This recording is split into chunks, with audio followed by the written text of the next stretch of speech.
Hey everybody, welcome back to the Crit Hit Wild Character Review segment. I'm your host Jared. Join with me is Fred, Brandon, and Brad.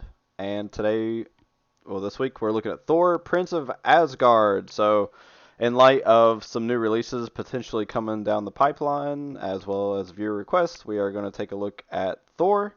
Here's to hoping that Heimdall and Scourge and whatever else that they hopefully announce at Mini Extravaganza kind of breathe some new life into the Asgardians. But taking a look at Thor, Prince of Asgard, aka Thor Odinson, he is a leader for Asgard, clearly. He has 6 stam on his healthy side. He's a medium mover, size 2, 5 threat. He's got a 4/4/3 stat block with a 6 dice standard physical strike with the power equal to damage dealt. But this has a wild throw on size 4, and it's a short throw. So very huge in today's current landscape of the game. He has a range 5, 1 power cost, 5 dice, hammer throw ability that after it's resolved, target character gains shock. So no trigger needed, just an automatic shock. Then he has an energy A2 7 dice spender for 6 power. So nothing fancy there, just 7 dice A2. The affiliation for Prince of Asgard is at the start of each of your turns, one ally character may spend 1 power. If they do, remove 1 damage or 1 special condition from that character. Each allied character may use this leadership once per round. So, just quick note, it's at the start of each of your turns. One ally character may spend 1 power to do this ability. It does not have to be the character that is activating just one ally character. It just has to be at the start of your turn. So your whole board, your whole squad will be able to benefit from this. Pretty much starting from round 2. Sometimes you'll take some early damage and stuff like that in round 1, and you can use it. But for the most part, once round 2 comes around, you're going to be using this affiliation on every character, pretty much for the rest of the game. So he has a 3 cost superpower for Asgard. It's charge, but specifically he has to make a strike attack action, and if you deal damage, the target character gains stagger. So it's probably, I mean, it's different from all the other charges. It's probably the best one in the game. He has a 3 power Strongest Avenger superpower. Choose an interactive terrain feature or enemy character size 4 within 2 and throw it medium. The superpower can be used once per turn. Finally, he has the Asgardian passive superpower. During the power phase, this character gains 1 additional power, and he has the passive superpower Flight. And then going on to over to his injured side, he just gains 2 extra health, so he goes up to 8 health on his injured side. But yeah, what do we think about Thor? I'll start with you, Fred. Okay, so on everything here looks cool and looks fun. He's got that charge, which is it is it's very good. I don't know if I consider it the best charge in the game because it has to be the hammer strike. It does give stagger, which is tremendous. Uh, but sometimes you want to really just hammer out damage with the charge. But it is a great charge. And then, of course, on his hammer, on the hammer strike builder, he has a wild throw, which is really good on a builder. And Uh, it's uh, 6 my, dice too, so uh, you go ahead. I'm going to look up the odds of doing of getting your Wow. wild. yeah, Yeah. he's got. I like the affiliation bonus a lot. And he has 6 health on his front side and 8 stamina on his back side, which is a nice little benefit. Uh, the biggest problem here is that he is 5 points, so he is a premium. So everything on there needs to be worth 5 points. It needs to be worth more than a cost 3 character and a cost 2 character. That's the issue. That's the math that you have to put into him. And being at 5 points, unless you're taking him as your leader, I don't see him being able to come into, and like, I don't think anyone's splashing Thor. I might be wrong about that, but Well, I wait don't till we think. get our we'll wait till we get to our list building segment. Okay, well, never mind. But I like him. It's just I don't know if he like I don't. Here's my problem. I have never either played this character or seen him played against me. I have zero experience with Thor, and so why don't why don't the rest of you guys school me in the ways that I am incorrect? Go ahead, Brandon. Oh God, me and Jared are gonna bump heads on this, because Wouldn't Jared, be the first. it wouldn't, and Jared's a little jaded when it comes to Thor. Um, Thor gets 2 power a turn. Thor has a spender that hits super hard, and it does not take him, and he can very easily get that 6 power. He has above average health for 5 threat models. Um, he has a throw that can throw size 4 characters and terrain, which is super good in this game and super rare. It's not very common. There's not a lot of characters that can do that. He also has that throw on his builder, which is crazy. He's a 5-threat model. It's a 59.72%. It's 60%, yeah. And if you can play him, and if you are playing Asgards, a big thing is I don't know if I've mentioned on the podcast, but this affiliation bonus is way better than it once was. Um, Conditions are very relevant in a lot of highly played Crisis. They are um, a lot of the new characters, especially like the Convocation models, some of the new X-Men, the Midnight Suns. A lot of conditions are put out. Um, and I don't always think about it. And even like, it's like every game I play now, it's like, okay, cool. Like you got to have your poison tokens, your slow tokens, your stun tokens. You got to make sure you have like incinerates. You got to make sure you have. It's just like you just have tokens. Everyone has 2 to 3 tokens, and it's like you can remove one every single activation, which is really really good for 1 power in an affiliation where everybody gets 2 power minimum. I don't think they have a single model that's affiliated that doesn't get that bonus, right? That doesn't get the Prince of Asgard bonus? No, the Asgardian bonus. The 2 power instead of 1 at the power Yeah, phase. there's no one that's affiliated with Asgard that doesn't have that, right? No, all of them have it, yeah. Yeah. So, I mean, he does a lot of good things, and I think he just kind of gets lost in the sauce because it's like he was one of the first models kind of that came out. He does have a very small affiliation, um, but 6 dice on your builder is really good, and the fact that you have a 60% on a throw. 8, and they love to play hammers, so you get Thor of a hammer, or even an herb if you play Wakandan herbs. Now you have 7 dice on a builder. That's going to increase your throw percentage to I think like 72% at 7 dice. I could be wrong on that, a little off, but again, it's just one of those when you can play stuff where if you're playing cubes, he's holding a cube. Now he gets 3 power a turn.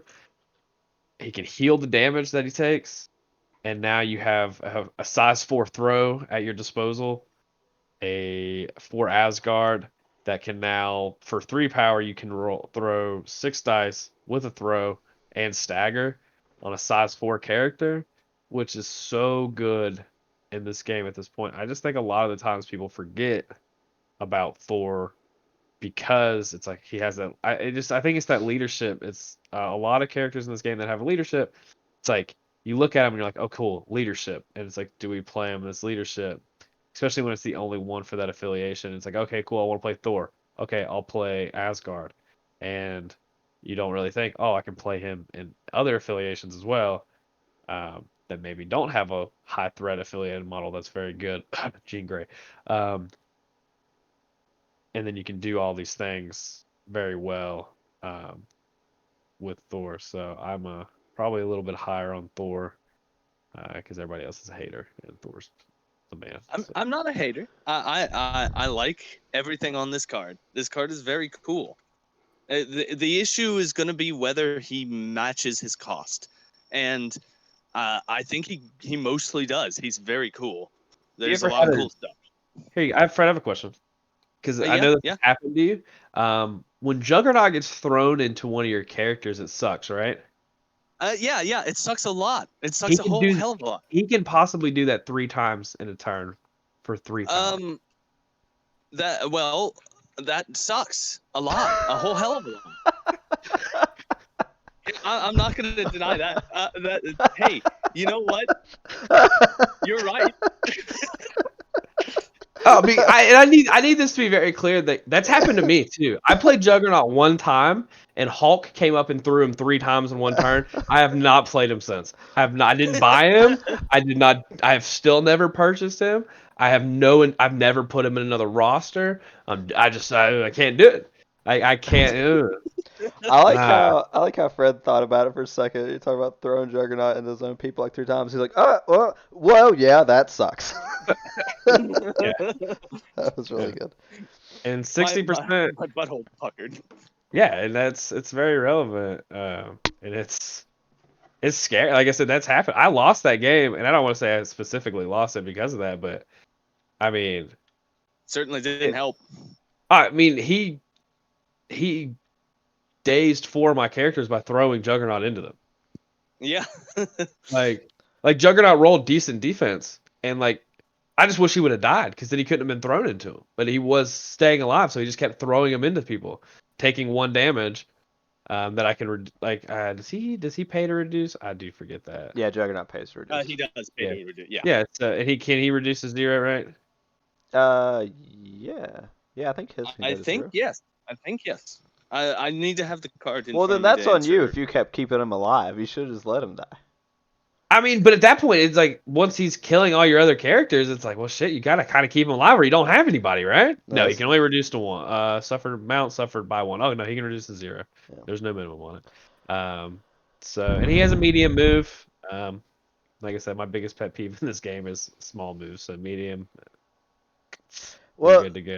so look, I actually agree with both of you a lot about like how you feel about Thor. It's And also 66% on 7 dice. Sorry. I think that so when we look at like his stats, like they're really good. And when we look at his kit, it's pretty good. It's really good kit. Like the size 4 throw and the size 4, the size 4 throw superpower and the size 4 throw on the wild, is great. I think that some of my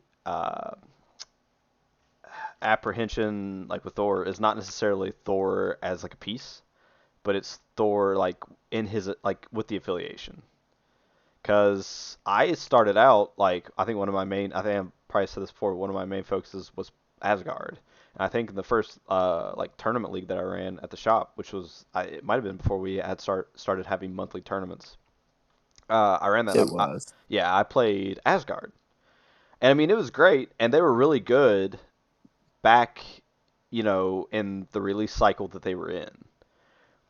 But I think kind of what's happened and why I'm hopeful that like Scourge and Heimdall kind of breathe a little bit extra into it is that Thor is good, but the 5 threat cost when you want to play him in affiliation and splash him is steep. And if you don't have everything else to back up the threat cost of your leader, then it becomes I don't know. It becomes. It also hurts that this affiliation's only affiliated models are 2 5s, 3 4s, and a 3. Yeah, so they're like they're a super expensive faction, right? So you're already paying a tax for Thor, bringing him in at 5. And I think for at 5 threat, if you take out the leadership and everything, I think everything that he does is great. Like he has an amazing stamina pool.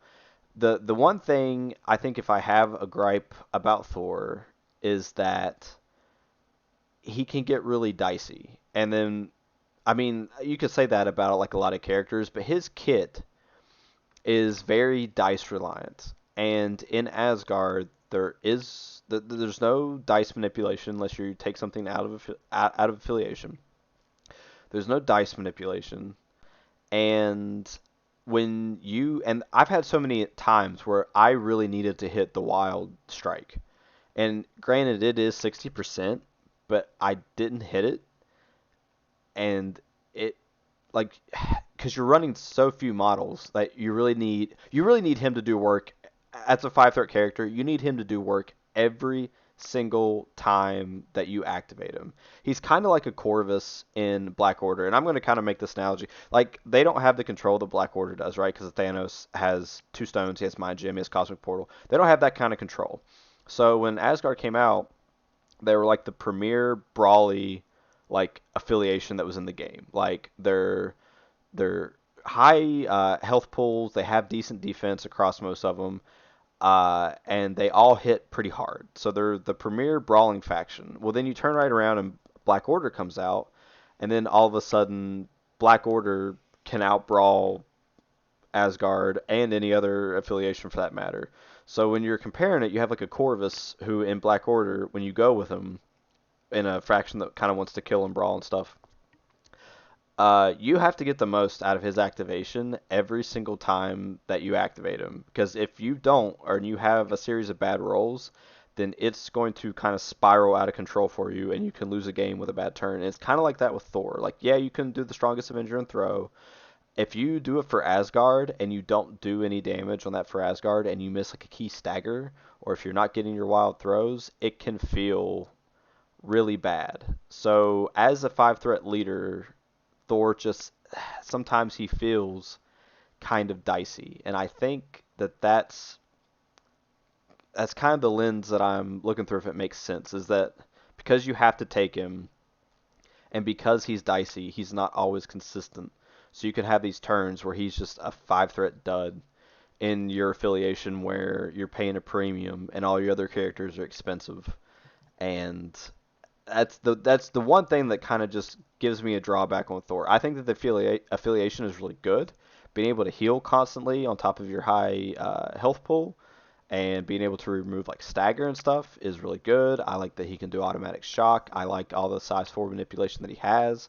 I think that I just wish that they maybe, and this is not something necessarily against Thor, but I just wish that he had a little bit he had a way to be just a little bit more consistent. And I also wish that he had a little bit of defensive tech. Yeah, he has 443, but that does not save you.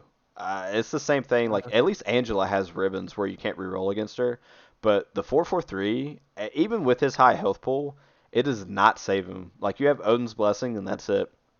And you're probably going to use it on Thor most of the time because he dies. Like, there's so many things in this game that, like, yeah, health is good, but it just does not save you as much as it used to back in the day.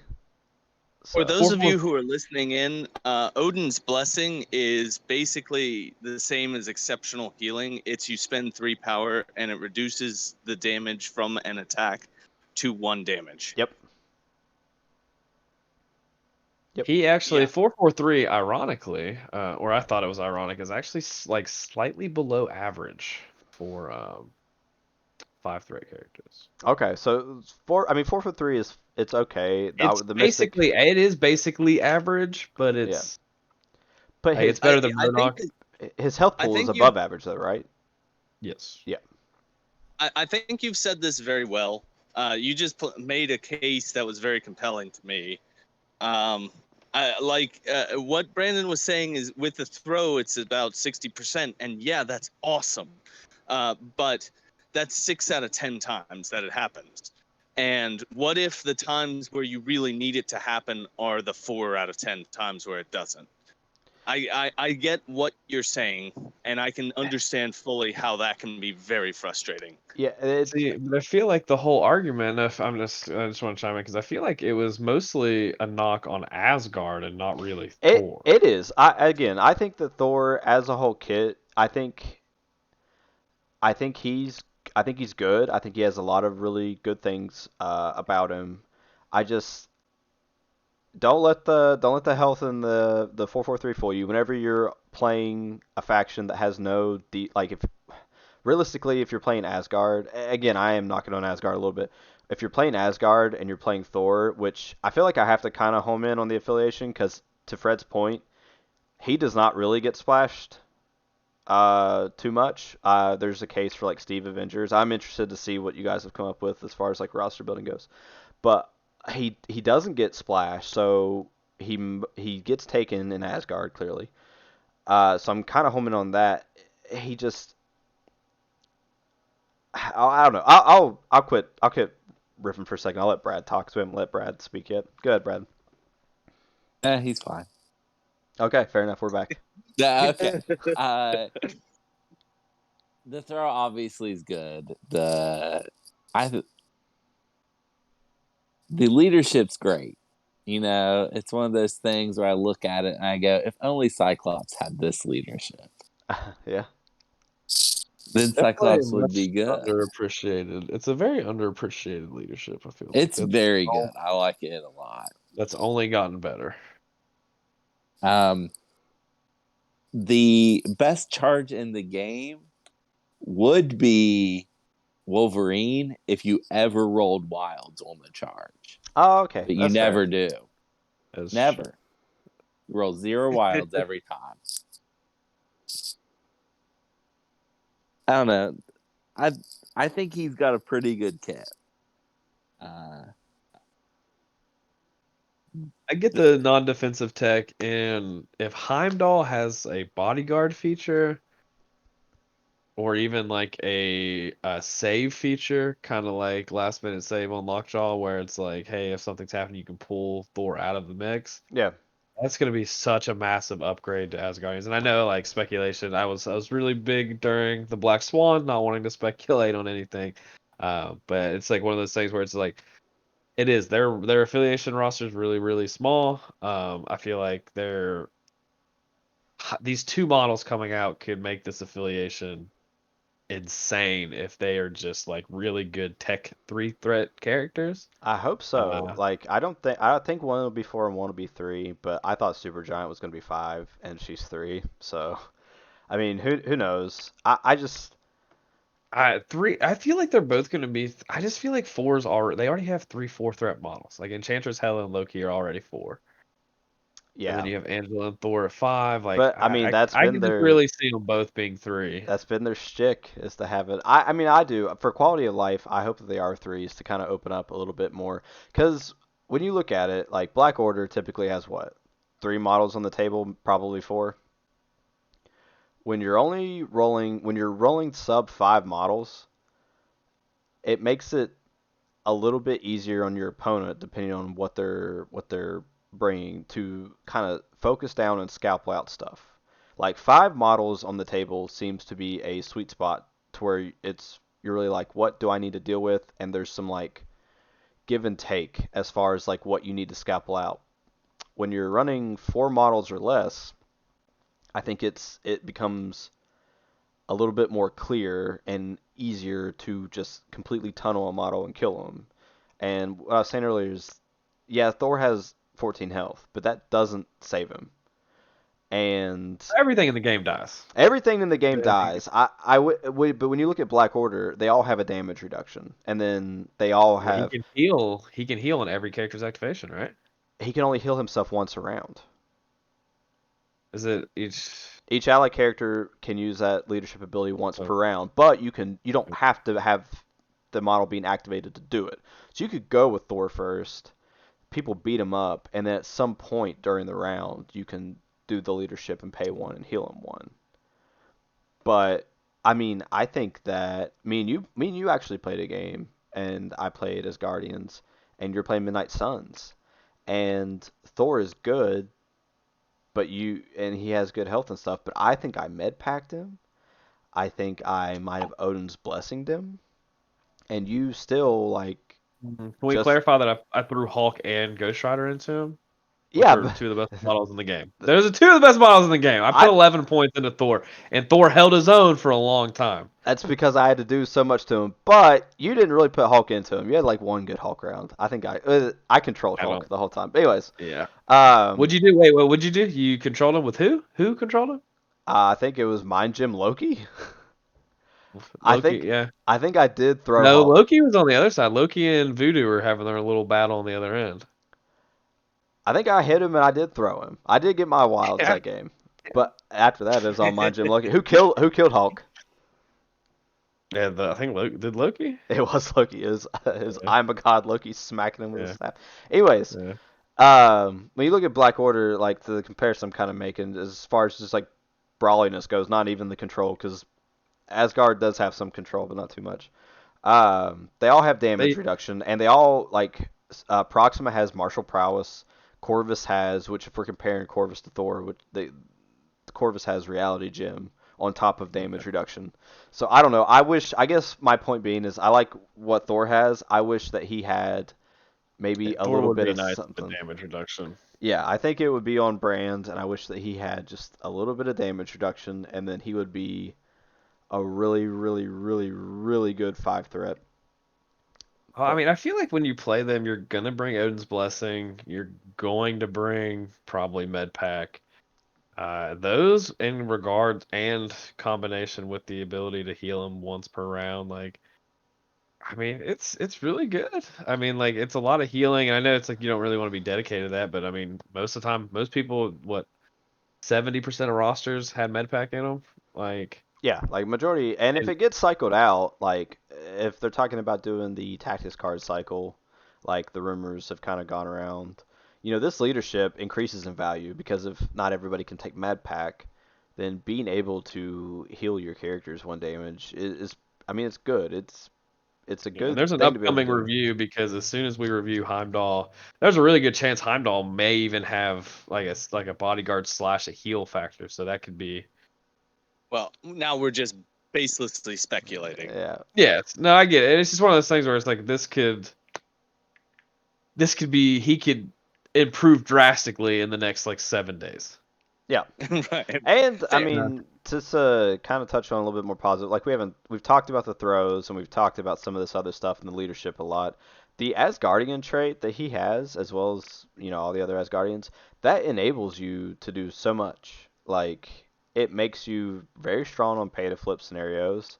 It makes you very strong on any kind of crises where you want to interact a lot. And like, not only does it fuel kind of everything else that Asgardians want to do with their kit, because all the Asgardians, for the most part, have good superpowers and abilities to spend their power on.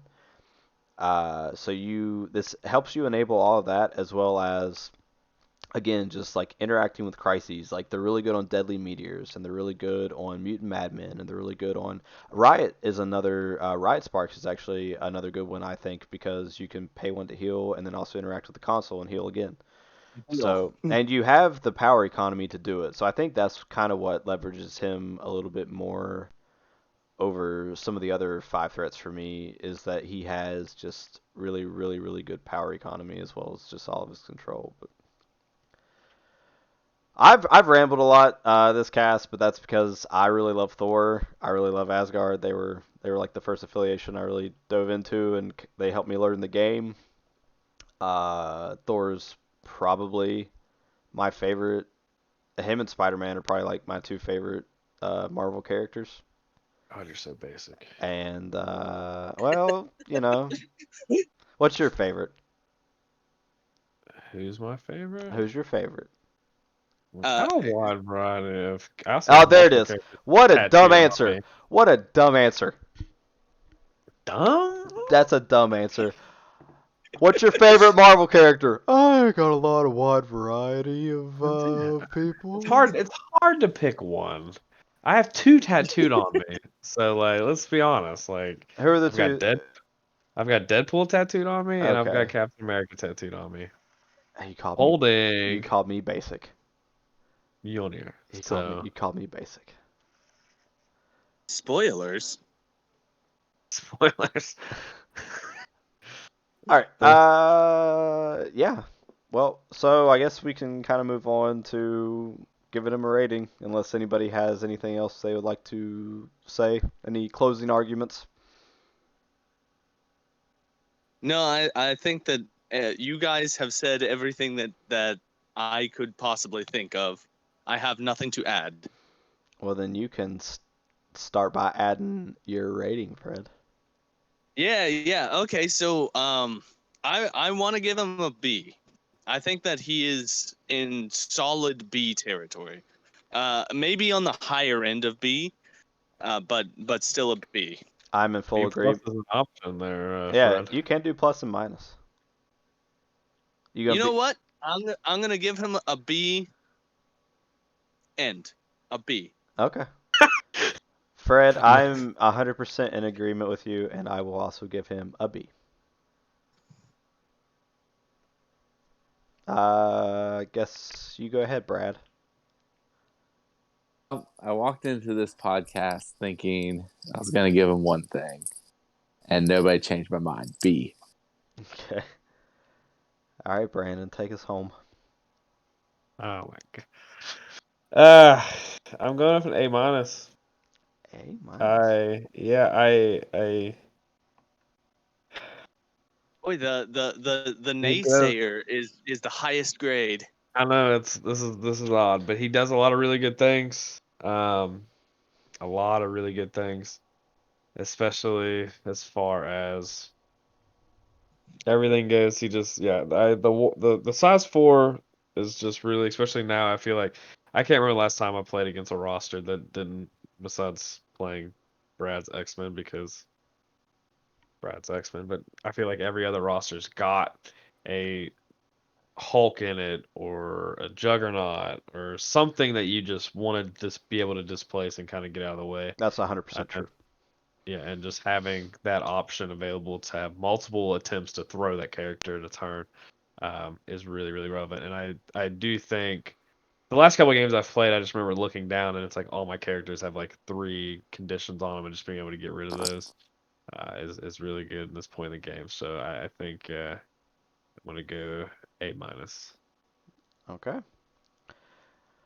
All right. Well, that wraps up our review of Thor.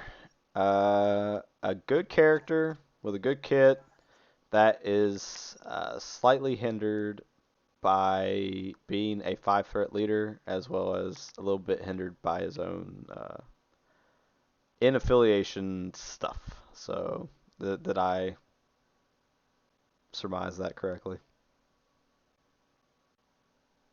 His affiliation's the only thing holding him back. That's Yeah, I true. mean, if the worst thing about you is the other models in your affiliation, I can't. I just don't think that's a reason to. That's kind of where I kind of fell into like a little The bit of B a. for me is the diciness. It's I mean, really, it's the diciness, and I wish he had a little bit of defensive tech. That's where the B comes in for the threat value. If he had just a little bit of dice manipulation and a little bit of defensive tech at 5 threat, I think he would 100% be an A. It's just been hard. But it was hard for me because it's like I've put so much weight into where they rank in their Yeah. affiliations, and he's the best model in his affiliation. Well, that's true. We gave so like Black Swan when you compare them, they're both gonna be like if you compare with Power Stone, right? And we don't need to argue again about who's the better 5-point model with the stone. All right, we don't Well, need to do that. I'm just saying, like, she does similar things. Like, she doesn't have a throw here. She doesn't have the superpower throw. But she does similar things that he does. And she also has that nice ability to, like, cancel wilds. So, I mean, just a little bit of something, I think, is what bumps him up. I also think it could be very soon we get a new Thor model. I So hope so. I hope so. Now, I think that he's such a good piece that, like, if there's a second affiliation with maybe a cheaper leader, like, let's say that there's a 4 threat leader or something like that that comes for Asgard, I think that you take him, like it's the leader plus him, like most of the time, I've as got a it currently stands. I've got a quick question. Hey, Brandon, are you expecting them to create a chunky Thor model? a chonky boy? A Nah, I don't think chunky boy? I real- think if we get another Thor, it's gonna be a 6-threat Thor. Um, with an axe. the Thor we should have gotten. I think we'll get a. You don't think an that they'll elite do level. Jane Foster Thor as a leader? They Ooh. might. That's what Maybe. that's what I expect. I would just rather have a. I mean, yeah, and a non-leader Thor that's like. Um, I mean, I can see both of those being a thing. I don't think that's out of the realm of possibilities. Well, yeah, so that wraps us up for Thor. Three B's and an A minus. So, I mean, overall, sitting pretty high on Thor. He's a little bit higher in the middle of the pack, but we can go on to comic books. So, Brad, what do you have for us this week? Oh, For comic let me books, so check out Thor. bring up my notes, even though I pretty much have them memorized. So the first thing is Thor by Walter Simonson.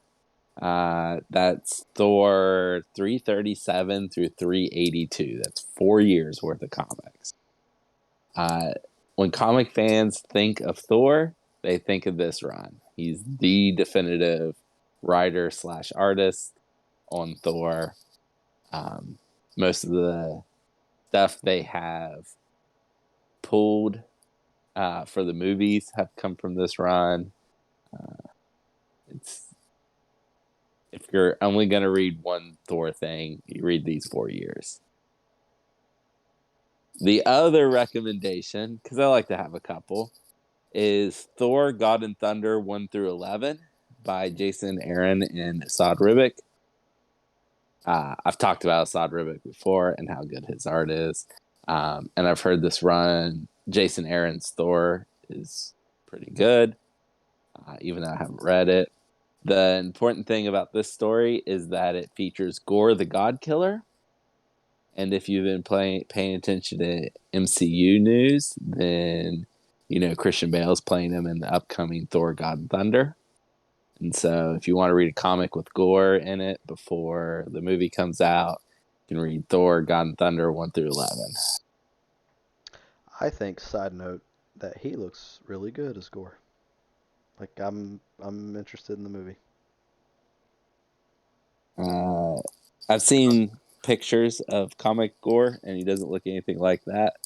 But I barely know that, so I'm not going to let it hold me back from enjoying the film. All right. Well, if anyone else has anything to add, go ahead. Well- Are we not do rosters anymore? Oh Is that not shit! Well, are we not didn't do it we last not do week. this? I forgot. I'm gonna be honest with you. I completely forgot about this segment.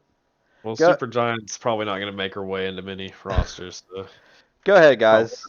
Hit me with the rosters. Sorry. am I the only one that has one? I think. I don't have one. I honestly do not have one either. I will. I'll start. Play him in Asgard. Take Thor. Take Thor, Valkyrie, and then. I mean, it's probably Angela for 13, and then after that, you put in 2.15, and take it from there. Take Odin's Blessing. Take Rainbow Bridge. Good to go. Go ahead, Brandon. The roster I have, I'm gonna. Someone in this will probably tear it apart, but it is a Thor and X-Men roster. Ooh. Oh. Very heavy on 3-threat characters with Black Cat, Beast, Domino, Magic, Storm, and X-23 with Honey Badger, Rogue, and Colossus as the other models in it, which is really relevant for the Secures and Extracts. I've got Riot Sparks, Infinity Formula, Struggle for the Cubes, and Spider Infected that are all 17. You have 18 as Fear Grips World or Hammers, and then Superpower Scoundrels is 20. The idea behind the roster is you get to play 4 3-threat characters and Thor at 17. At 18, you can play Rogue or Colossus. as a 4 threat over one of the 3 threats, and then at 20 you can play Rogue Colossus and Honey Badger with Thor 5, 8, 13, 15. The math might be wrong. I don't remember the 20. Hold on. You can either play Rogue and Colossus, or go back to a 3 threat and play Honey Badger. Yeah, is that what it is? Okay. Yeah. Yeah. So it's you can play Thor and then you can play No, that's not right. That's 19. You At play 20, you play you can 4 play 3, 5 threes, and you can play the 5 threes in Thor, or you can play a 4 boy. 2, 3 threes and Thor. yeah. So the base is 5 threes in Thor, and then you can take those last 2 threes and turn them into a 4 and 2. Sorry. You cannot play both 4s Thor. You can do that at 19. Yeah. Yeah. So, but I don't really want to play demons or intrusions with this list. I think Brad But can your back me opponent's up. playing something. Yeah, and I think Brad can back me up. Probably not play demons or intrusions, and Legacy Virus I think is the other 19. Mm. Legacy And with Virus. your list, not Legacy Virus. Yeah. So, that was the idea I had. I think it's seems good. You have kind of this can help. This helps Jared's flaw. I didn't want to spoil it earlier, but giving Thor cover, pretty good. Hey. Give Thor auto cover. Seems strong. You have Honey Badger and Colossus who can bodyguard. And then it kind of play more of a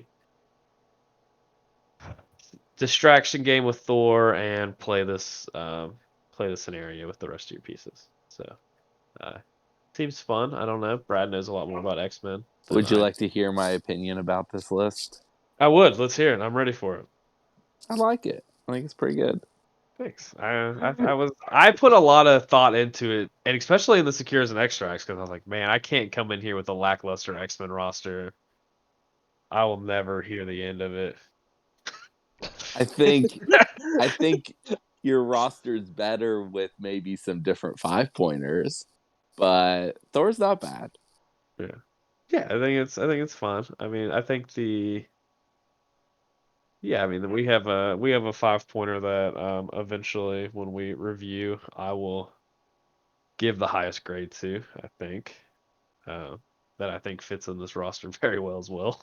So Sounds like a roster I used to play. and who talked you into playing that? You know what? I kicked him out. You don't always make good decisions, so it's just well, it's mainly, and let's clarify that he mainly kicked him out because that's not really the game plan he's trying to play. Nah. So but I brought a roster to the table unlike everybody else. So Well, we didn't do them for the last 2, so we kind of forgot this week. But you picked up the slack where we failed, Brandon. Thank you very much okay. for your work. Came in hot and ready. I thought you were gonna say hot and bothered. I wanted to, but No, then he came in like a Little Caesar's pizza. Oh my God, delicious. Ooh. I could go for Little Caesars right now. Oh yeah, a Little Caesars covered with empanadas. No, not covered. Just an empanada as dessert. That's a calzone. Oh my God, that's it for this week. Well, hold on just a second, because I've got to do my non sequitur recommendation. Oh, that's right. God damn, I keep forgetting all Yeah. these things. what are So you doing? there's a at all? movie that is streaming on Netflix. I think it's streaming on Netflix right now, and it is called Hunt for the Wilder People, and it is a very heartwarming comedy that touches on some very sad topics. It has Sam Neill and I'm blanking on the actor's name, but it's the kid from Deadpool 2 is in it as well, and playing basically the same role but in a much more heartwarming manner.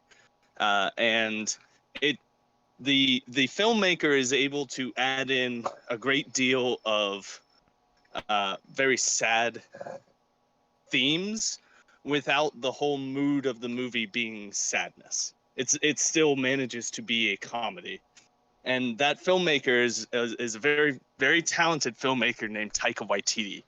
Oh yeah. And that is the connection today. So with this segment, I'm wanting to do something that is entirely not connected to the character. And Thor is tough because everything you think about as Thor is like Norse mythology, or I almost brought God of War, the PlayStation 4/5 game, Mhm. and that would have been great. That you should also play that, by the way. But that's too close. That's too close to Thor. I think he's Thor actually doesn't in show up. Nope, he's not in it. it. Oh, okay. Thor. Well, his brother is in it. Thor shows up And in the God of War. Yeah, Thor's definitely in that game. He Yeah, I does. believe he Yeah, is in there. at the very he's I end. in thought there. I thought like his sons or whatever showed up, but he didn't show up. You gotta beat the game and then go back to your house and then rest. And then when you rest, it does a flash Oh, forward and then Thor's outside. You don't see Yeah, like Then full that- Thor, but you see like And then the game Mjolnir, ends. and then the game ends. It is a secret Okay. ending. It's yeah, Spoiler. it is. Yeah, yeah. Because they're set Well, for the sequel that's coming out this year. People Yep. are raging that they made Thor fat in that game. They're making Thor. him chunky Thor, and people He's don't like not it. fat. He looks like a bodybuilder. Not a bodybuilder, but like the world's strongest man competitor. To most well, we have people, that's drifted fat. far afield. Everyone should go watch Hunt for the Wilder People because it is a very good movie. Ragnarok is anticipated to be released in late 2022. Yeah. And Thor: Love and Thunder is anticipated to be released later this year as well. Also by Taika Waititi. Next month, right? Next month? It's not Love next and month. Might be. July. I don't 8th. remember exactly what the It's release July date is, 8th. but it's soon. It's It's coming July up. 8th. July 8th. Love and Thunder. Doubt me on my release dates of Marvel movies. All right, guys, that's it for this week. Bye.